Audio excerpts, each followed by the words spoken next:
Mega love shoutout sa ating mga solid supporters ng Team Mides, International Solid Family, Worldwide, International Italy, Philippines Fans Group, Bacolod and Panay Island, Barcelona, Spain Chapter, USA and Canada, Team Europe and Hong Kong. At sa iba pa mga supporters na nanggaling sa mga team na sinusundan pa rin nila si Mides.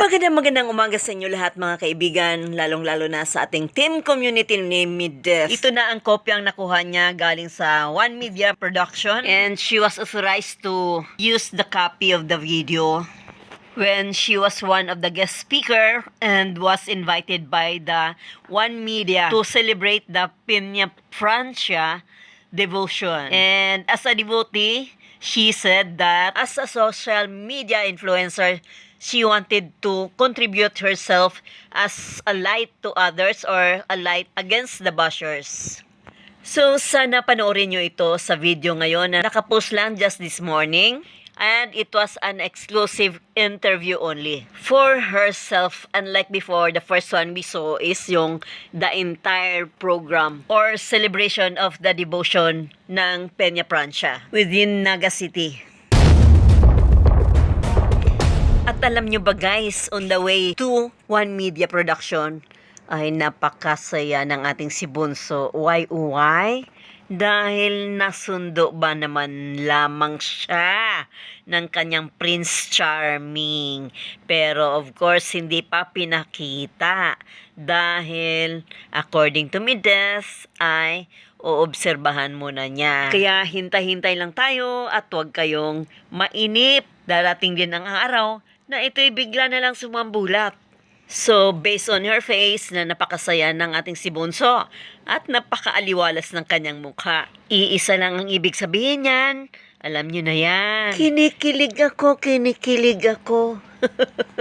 Alam niyo, makikita niyo itong isang litrato kung saan siya nakatingin, sa right side or left side. Makikita mo na nandyan talaga si brown eyes na yan, yung si letter D. At siya yung sumundo kay Bunso sa Tagaytay dahil ang lalaking brown eyes ay nandoon din sa Maynila at ito'y dumiretso na ng Tagaytay upang sunduin itong si Mides.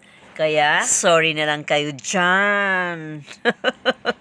Kaya panoorin nyo yung eksena na yan. Makita mo kung paano nakilig si Mides dahil ito'y nasa tabi lang niya.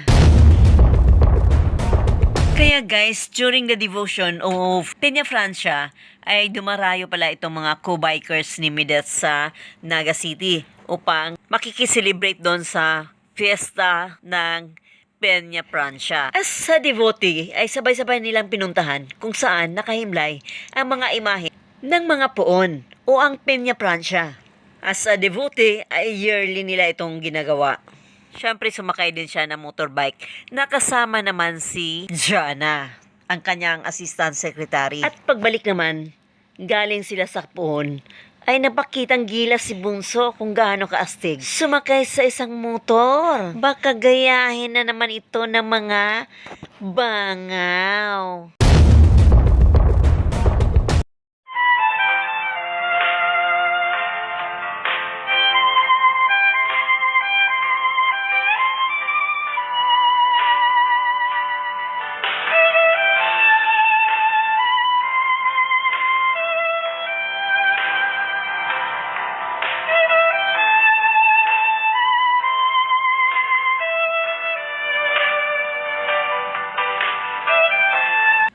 Mga bango dyan, kayang-kaya nyo ba yung ginagawa ni Mides? Kaya nyo ba? Ipakita nyo nga, sige nga.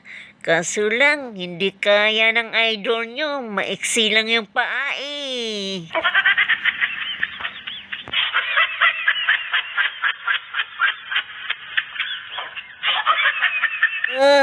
Yung mahilig sa pasosyal. Tapos wala namang pambili rin ng bigas. Itong gawin nyo.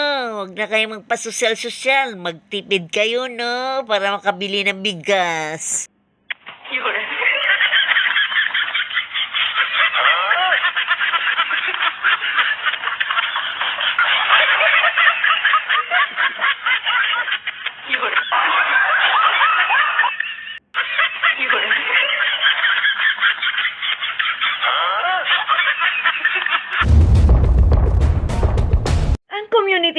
kumpleto. Kapag wala ang official reactors. Presented by Marinduque yung Gala, PWD Ram, Nico Lopez, Dang Variety Vlogs at ang iyong lingkod, Egypta TV. Maraming salamat sa inyo lahat. Sana suportahan nyo kami. At sana sa mga viewers, huwag sana kayong maligaw ng landas.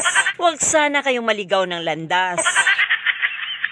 Galab shoutout sa mga sexy ladies dyan at sa mga single ladies sa buong community ni Mideth.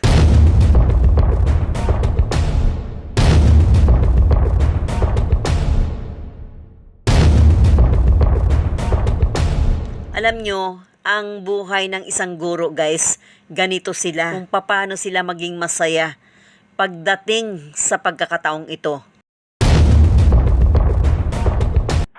Inday! May sahod na!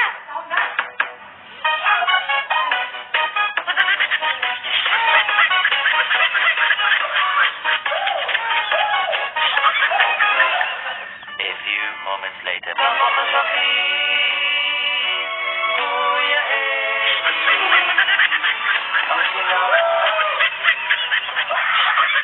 But all I know na deserve nila talaga ang pataasan ng sahod.